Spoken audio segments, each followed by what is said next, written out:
Hello everybody, we are going to spend an hour together talking about safety in our workshop. We have to talk about this in this video because of the COVID, and you can imagine that we have to spend less time that we can together. But let's start. What we're going to do, I'm going to show you all the rules that you have to follow using our workshop and using our machines. Today we're going to spend a few words about lab allestimenti and lab prototipi. But let's start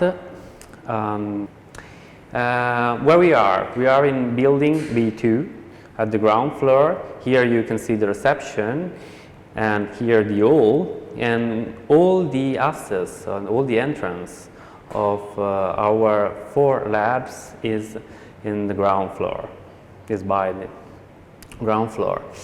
As I told you before, here we have our 4 labs: allestimenti, immagine, moda, and prototipi. Where we are, this is the entrance, and we are in the 4th corner. And today we are gonna talk about all the rules about allestimenti, the yellow one, and prototipi, the red one. This is the lower floor, and we have a lot of machine and spaces that you can use, but to enter in our labs you have to pass through the ground floor. There's another space in the middle, at the lower floor. It's an open lab. It means that you can use this space if workshops are closed, or if you have to work on your maquette, on your prototype, without using the labs. There you can find some tables, some work tables, some tools, and all the things that you can find in a normal class. Of course, we are in a COVID period, and you have to follow all the rules that you have to follow in all the building and all the part of Politecnico. So remember to wear the mask, to clean your hand, to stay not too close to your schoolmates and to other people. Of course, in our labs there's a little difference, because you have to stay not too close, to wear the mask and to clean your hands, but you have to work too. And that's why we are going to show you a few other signages that we have put inside. This is a totem that you'll find at the entrance with the rules, and here you can see the table with the label with all the rules and the number of the workstation that you will use. First of all, when you want to use workshop, you have to book it on an app, Affluence. You have to download this app to check the 4 lab and to check if there's enough space free. You have to know that maybe a professor can use the workshop, and so it can be occupied or closed, and that's why you have to check if the workshop is open. And if it's open, you have to book your workstation, and you can do it only an hour before the opening. Here you can see that you can book it at 9 o'clock, before 9 o'clock in the morning, because the workshop open from 10 a.m. to 2 p.m. in the morning. And if you want to book for the afternoon, you have to book it before 2 p.m. because the workshop open an hour later, from 3 p.m. to 7 p.m. You can check if the workshop is open or occupied by someone else, even outside of each workshop. What about using the workshop in COVID period, but in a safety way? First of all, you have to use all the lockers or the boxes that you can find under the table. It depends from the workshop, but it's important that you leave all your stuff there. You have to wear the badge. This is so important. At the end of this video, to tell the truth, at the end of the training that you will have to follow, you will receive a badge, and that badge can allow us to understand that you can use our workshop, that you have followed all this training and the practical one, the practice. So bring it every time. What else? Tie your hair. It's so important because many of the machines that you can use as moving part, turning part that can catch your hair or something that you are wearing. Maybe if your tie, your sleeves, or a scarf, a necklace, earrings. And another thing that you have to remember is to wear closed shoes. Okay, in winter, we are quite sure that you wear it, but in summer it's forbidden to enter inside the workshop with flip-flop or any other kind of sandals. Remember to use all the protection, all the DPE that we will give you. So gloves, goggles, glasses, and dust mask. Do not damage anything that you can find, the surface of the table or any other things. And if you have any question, please ask us. It's forbidden to eat and not to drink water, but to eat inside the workshop. Please exit. And you can't listen to music or use an earphone because you have to check what is going on around you. Okay, please remember to leave clean all the surface and all the spaces that you use. Collect your stuff and do not stay too much time along the path, the emergency path and all the paths that you can find inside the workshop during this COVID period. What about the training? You will use two different workshops. As I told you before, we are talking about lab prototyping, where you can work, of course, creating your prototype with clay or with polystyrene, or studying prototyping a final version, and you will work with them with all kind of plastics and all the things that are in the world of modeling. Here the staff, Matteo Piccoli is the head of the technical staff, and Giorgio, Paolo, Fulvio, and Danilo. Each of them has a specific competence, but you will understand it when you will use the workshop. What about the ground floors? As I told you before, this is the entrance, and here you can check if the workshop is open or if there's something that you have to know. Of course, you can find it online using the app or check it here.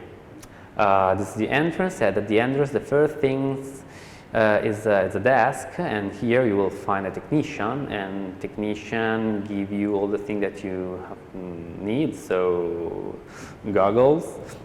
You will have to bring your own gloves because we give you at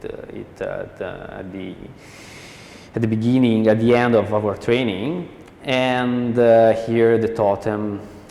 The first thing that the technician does is to give you a number of workstations, and you have to work there.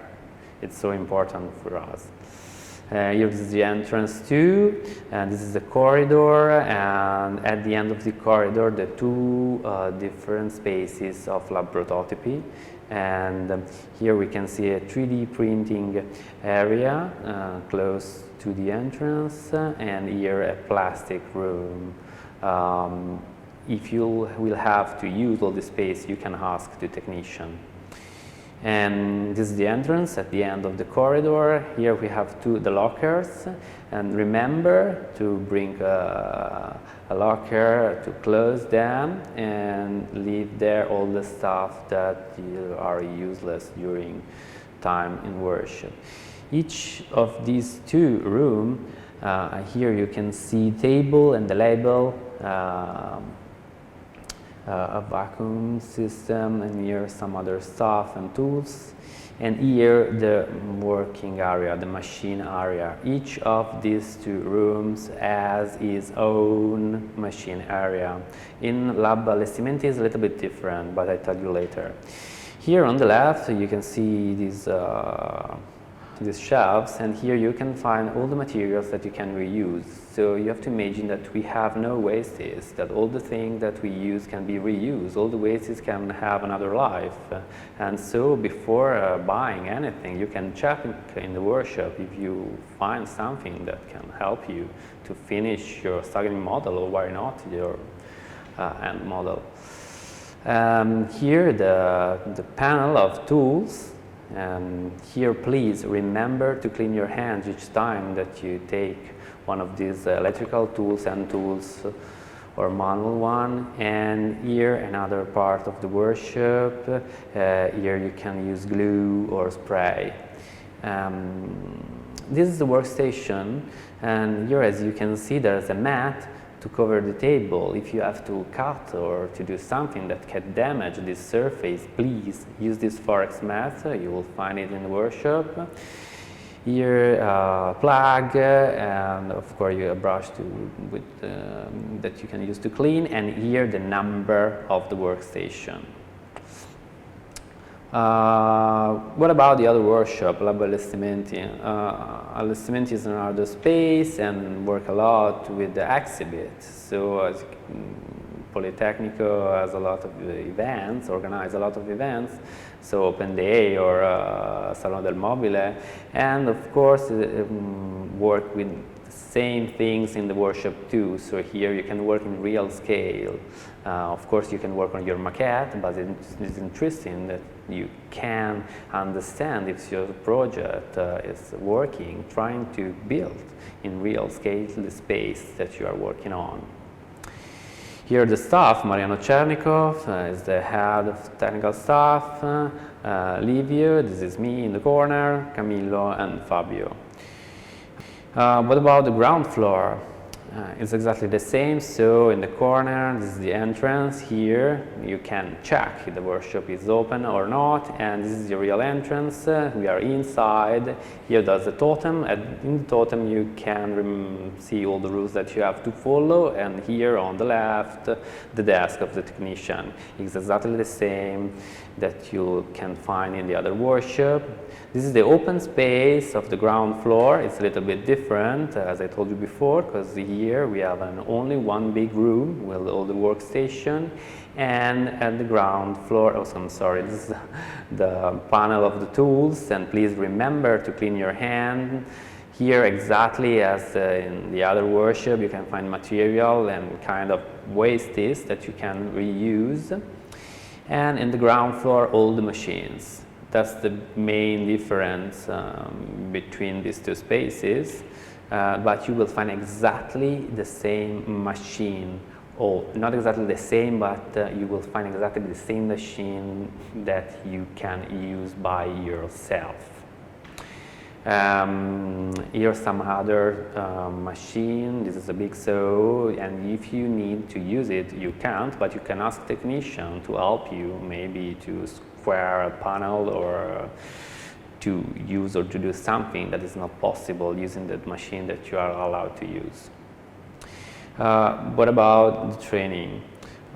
First of all, of course, use all the spaces in a safety way and try to understand which is your limit, what you can do by yourself, and when you need a technician or an help by outside. What you have to do, first of all, you have to follow and to pass the online course, and I think that you already done it. Then you have to watch this video, and you have to go to the workshop and to follow the training, to do the training. So you have to try to use all the machine with the technician there.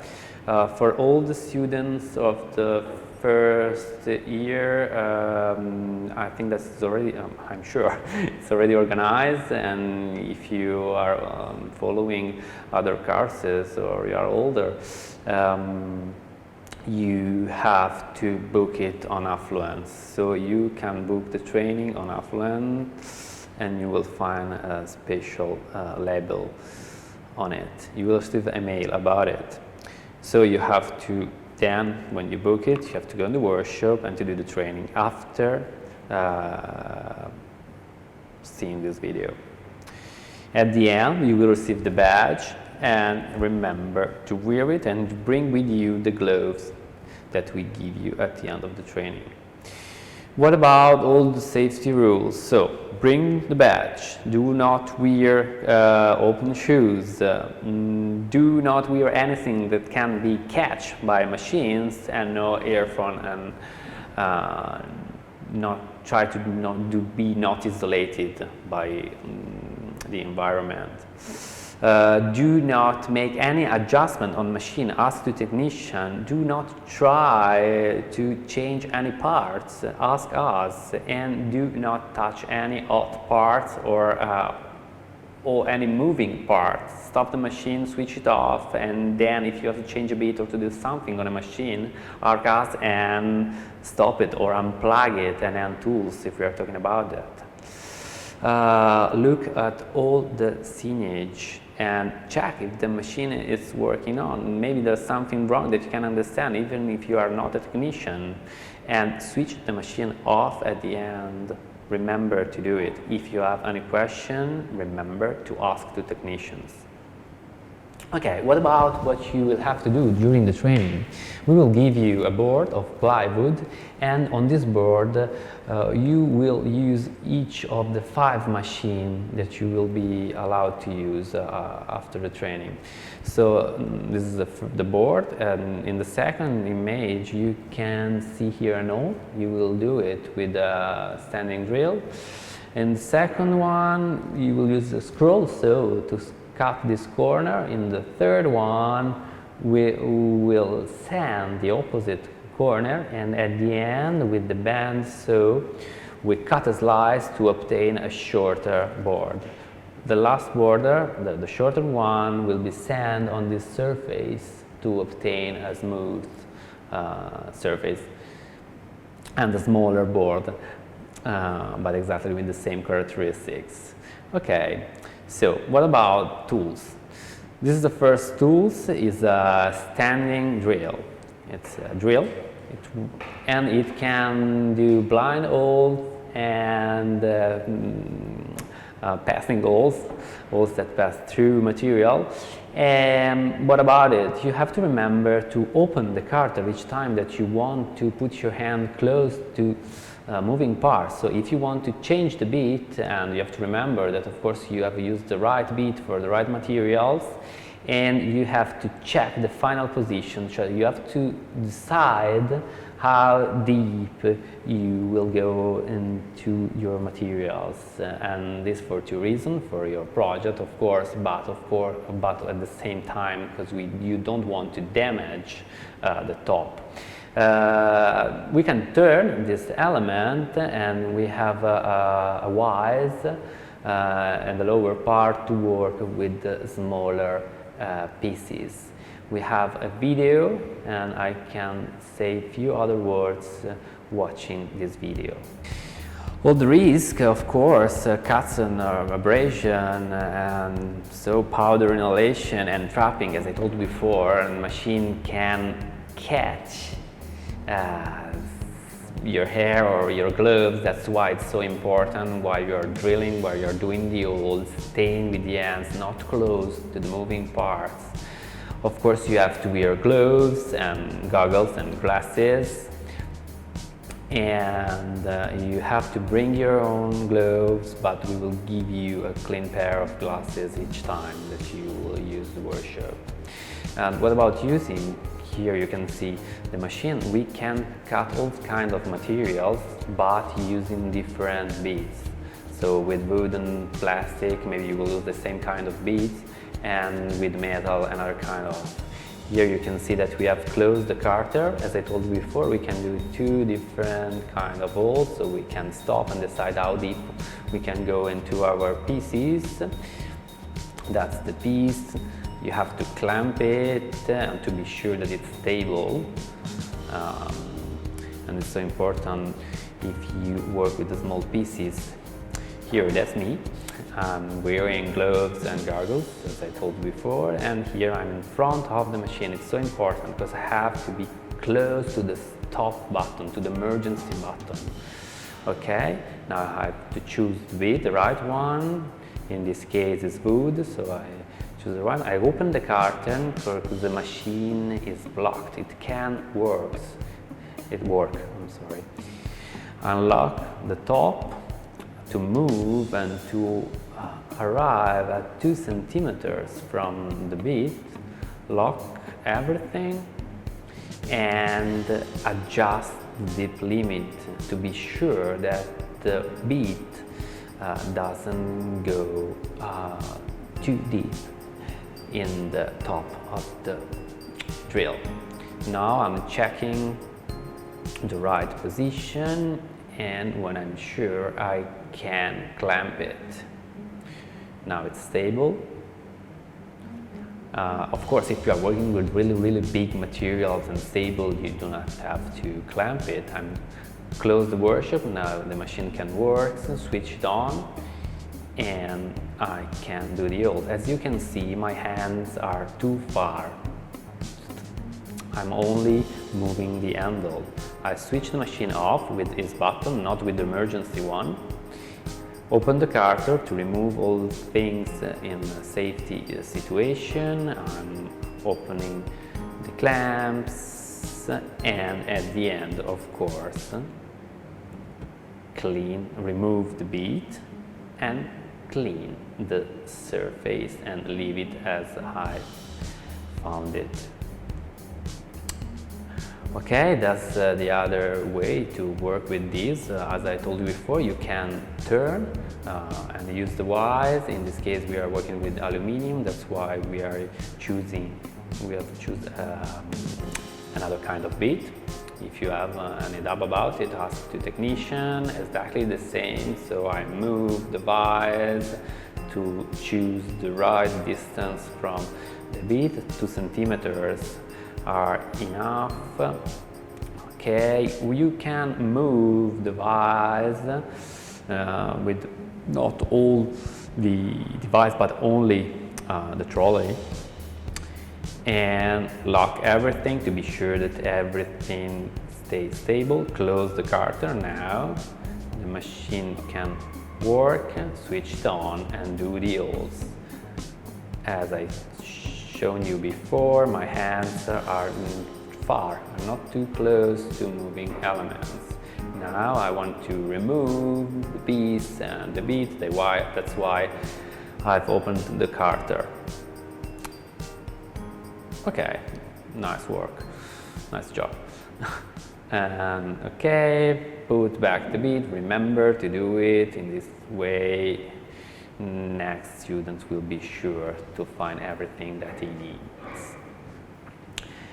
Okay, let's go to the other machine. And okay, this is the board, and here you can see the small hole in the corner that we have done.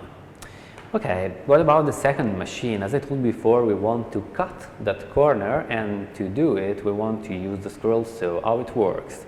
It's a really thin blade that goes up and down, and when it's going down it cuts. You have to take it and to hold it firmly, because the blade can bring the piece up and down. That's why you have to work lean on the top. Here you can see the 2 on-off button and the speed button.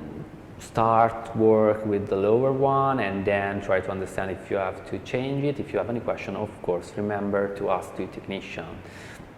Let's see the video. One of the most interesting characteristic of this machine is that you can do curves, you can follow any kind of shapes, because the blade is really thin, and with this kind of blade you can cut only wood and plastic. If you have to work with metal, you have to ask the technician, but ask to lab prototype that have a special lab that works on with metal. Okay, let's see the video.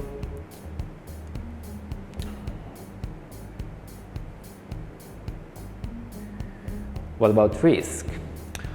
Of course, it's a saw, so you can cut yourself and you produce sawdust or powders, and of course the machine can catch something that you are wearing.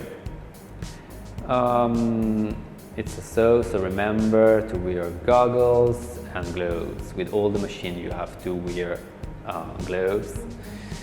And what about working with this machine? Here you can see that you can cut all kind of materials, but not metal with this blade. You will find that kind of blade, so you can only cut plastic, wood and cardboard. As I told you before, you can do straight cuts or following any kind of shape, and you have to work with your piece leaned on the top. Here is me too, I'm showing you all the things that you have to wear to work in a safety way, and remember to stay with your finger as far as you can from the blade, so not too close to the blade. I'm cutting, the piece is leaned on the top, I'm holding it firmly, and at the end, of course, I clean the machine.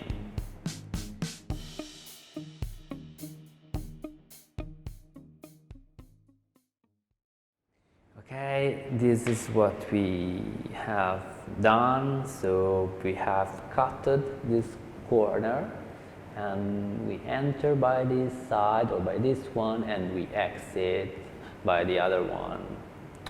What about the third things that we have to do?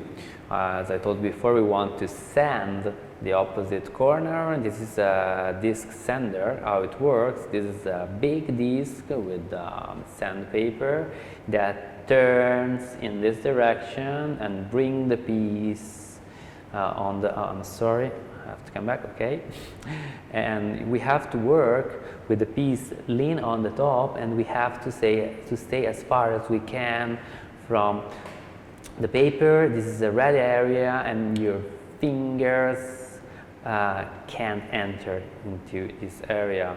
So stay with your hands as far as you can. If you have to work with pieces smaller than the red line, you have to use some other sticks, some other tools to stay with your hands, not too close, not close to the paper. Remember to close it at the end, to close this carter, the orange one, at the end of each work, of each job. And okay, let's see the video. There's important things about the angle that you can do with this machine.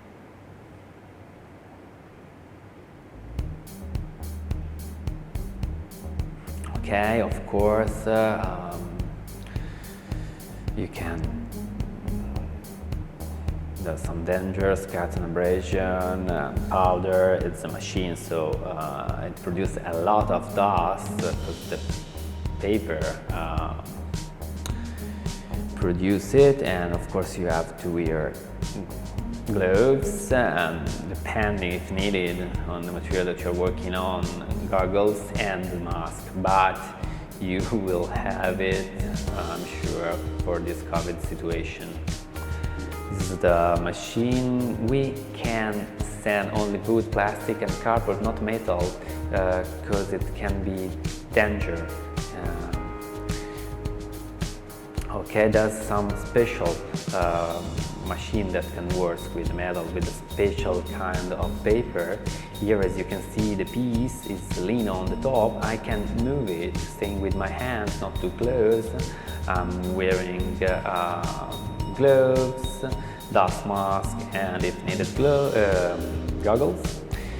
Okay, I'm working in front of the machine and I can tilt it, but not more than 5 degrees, because if I work with a tilt at the top, maybe gravity can bring my piece and I can control it. So that's why you can tilt it only in the lower position. Of course, here you can see my hands far from the paper. I switch it off and the emergency button is there in front of me, and if I need, I can push it. This is another case if I'm working with smaller pieces. As you can see, working with this, my hand will be too close, and that's why I have to use something different, something that can help me to stay not too close. Okay, at the end I close the carter, because this machine turns and turns and turns for minutes after switching it off. Okay, let's see. Here you can see that we have sanded this corner, and let's do next step. To do next step, we have to work with the bensel. We want to cut a slice of that board. Here you can see the machine. It's a unique band that turns in this direction and cut and push the piece in contact with the top of the machine. Here you can see the on button, green one, and the off button, the yellow one, and the emergency stop in the middle. You have, of course, to switch it on with the right button and to use emergency button only if needed. What about this machine? Of course, it has a bigger and a thicker blade, and that's why with this machine you can only go straight, and you have to be sure to stay outside of this red area with your fingers. So if you need to use the guide, or if you are working with the big pieces, you can use your hand, but if you have to cut small pieces, you have to use a stick or another holder or another elements that help you in this situation. Here kind of sticks, and here some other pieces, but let's see the video.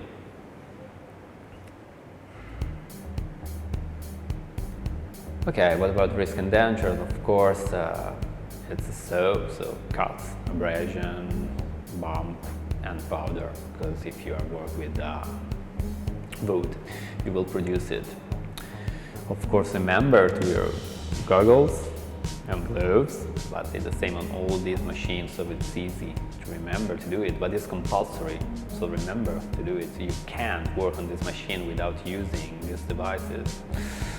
As I told you, no, I don't know, told you before, but you can work on it with plastic, wood, and cardboard, and to tell the truth, there are some other kind of machine, but you have to change blade, and it's not our case, and you can only go straight with this machine, because this blade is thick, 2 centimeters and a half.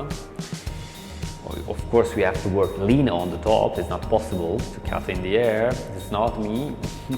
For the first time, and we have to move the carter, but you can't. You have to ask the technician to move it, and you have to leave less space that you can between piece that you are cutting and the carter, to leave a small piece of blade free. I'm moving the guide, the machine is switched off, and as you can see, my hands are outside of the red area, so I can, it's not my hands but the hands of the technician. Now he's cutting, is in front of the machine, and is pushing with both hands in opposition, in the opposite way of the blade. If I work with smaller pieces, I can use these two tools. I move the guides and arrive so close to the blade without moving the cursor, and now I'm using a stick. So my right hand is outside, I can use it, but the left one will be inside, too close to the blade, and that's why I'm using that pusher. At the end, of course, switch off everything.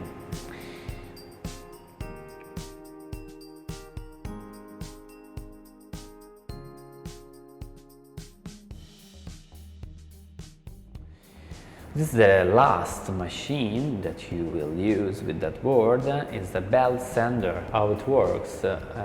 It's a belt of paper that turns in this direction and bring the piece on the right. That's why you have to work lean on the top and on the right. It's so important, because if not, paper brings your piece in that direction and it can be really dangerous. And with this machine you can work with plastics, with wood, but not with metal, with cardboard, with soft materials. This machine works using two different movements. It swings up and down and it turns. In this way we can obtain a real smooth surface. Here the stop button, the emergency button, the switch of the speeds, and the two on-off for each of the two movements of the machine. Let's see the video.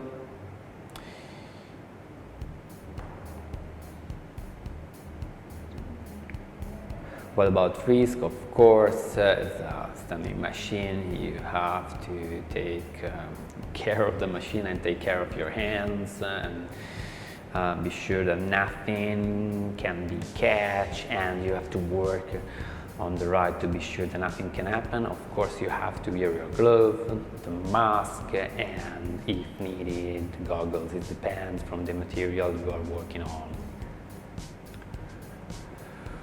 Okay, let's see how it works. And this is the machine. As I told you before, you can't work with metal than some other machine in another workshop. And it's so important, you can work only on linear surface. It's not possible to move pieces on this machine. It's a little bit different from the other sander, the disc one. There you can move the piece and you can obtain curves. With this one you can't, only linear surfaces. That's me. I'm working in front of the machine. The panel is in front of me, and that's the ready area. Of course, you can't enter there, and here, as you can see, I put the piece on, I push the piece on the left, on the right, I'm sorry, and then I start working. First, I switch on the machine, both movement, and then I start working on my pieces. This is select, I have to select the speed. And now the paper is turning, and now all the paper is swinging up and down. With these two movements, I work in the best way. Remember to switch off both, and of course, if something goes wrong, push the emergency button. Okay, as you can imagine, we now will see how we can work with small pieces. You can ask us, or you can build by yourself a sticker or another element that can help you to work with smaller pieces. But remember, only linear surfaces. This is small, but it's long. And okay, of course, the piece is small, it is firm, it's folded, and is leaned on the top. Remember to switch off both movements, and the emergency button is in front of me. There's another element that can work inside pieces, and we have to follow exactly the same rules. I'm in front of the surface and I'm close to the panel, to the emergency button, to all the switches. It's working. Okay, exactly the same, so it turns and it swings up and down. Now I'm sanding the surface, and at the end I have to remember to switch all off, and that's it. With this machine we have finished all the machine that you will use. Of course, remember to clean everything and to leave everything kept in order. Okay,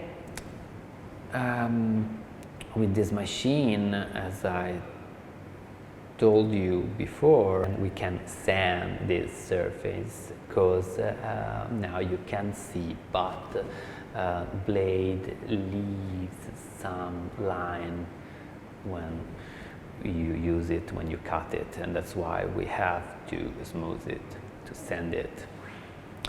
There's another machine that you need to know how it works.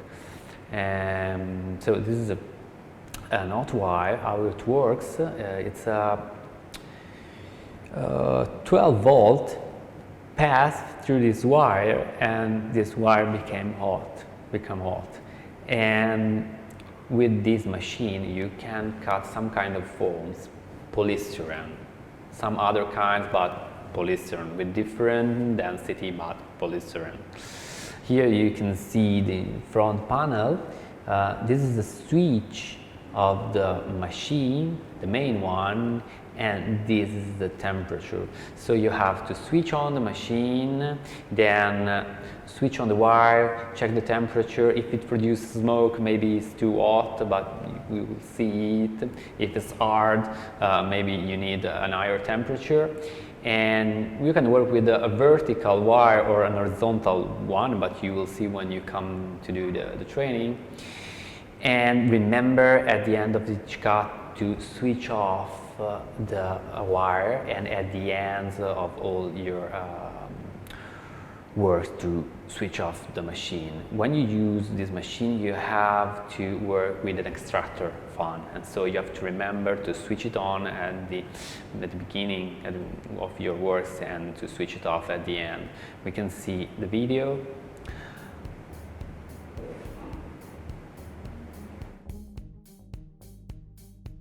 Okay, what about risk?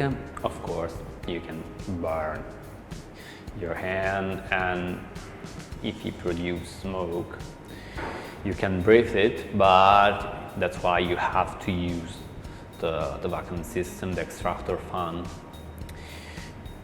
Wear gloves, and you will use the dust mask, the mask in this COVID period, but remember to wear gloves because the wire is hot. That's the machine. We can cut only polystyrene, only foam. It's impossible to cut any other kind of material. And of course we can go straight using the guide you can find on the top, or we can carve, moving our piece on the top.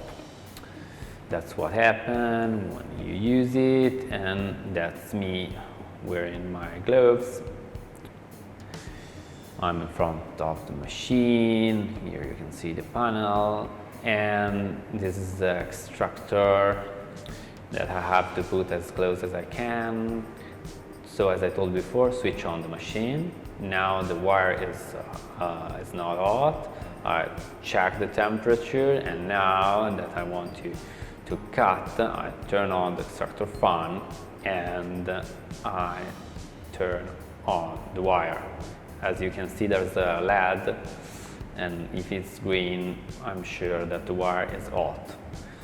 I cut, and this is the right temperature. As you can see, not too much smoke, and at the end of my cut I switch off the wire, I switch off the fan, and if I finish with all the things that I have to do, I switch off the machine. This was at the end, of course, I remove all the scraps, all the wastes to leave it clean and in order. Okay, that was the last video and the last machine. Remember that you have to do the training in the workshop, so you have to book it Only if you are students of first year, you will do it during lesson, but if not, you have to book it on Affluence. We will see you in the workshop. If you have any question, we are there all the time, so ask us and use all the workshop to obtain good project. So thank you and bye. Good morning. In this short video, I'm going to give you some first indications about the initiatives that the laboratory system is implementing to make sustainable the services we provide. The main purpose of this video in this phase is to present you some strategies for a drastic reduction of using plastic material in prototyping and allestimenti workshops. The action identified in this video has been defined on the documents recently published by the European Commission and by some other institutions that work on environmental issues about the use of plastics and the circular economy. Here are some references. So, here I am to show you the plastic-free decalogue. Number 1. Reduce the scale. If it's possible, try to reduce the dimension of your prototypes. These allows to use less material, and if you use less material has to be manufactured, less material has to be distributed, and less material has to be disposed of. Number 2. Check the possibility to use alternative material to polymeric ones. Polyurethane and polystyrene foams are today the most used materials, but there are alternatives such as paper, cardboard, wood, clay, and that's so important, especially during this period that the access to the labs is not guaranteed. Number 3. Optimize the amount of material to buy. Planning is essential. So before buying material, plan the different phases and processes. So this is the only way to optimize the amount of material you need. And so, number 4, check the availability of scraps of material. After having defined the typology and the amount of material needed, check if in lab are available scraps of that material. So in this way you can avoid the disposal of that material, and above all, you can avoid using new material.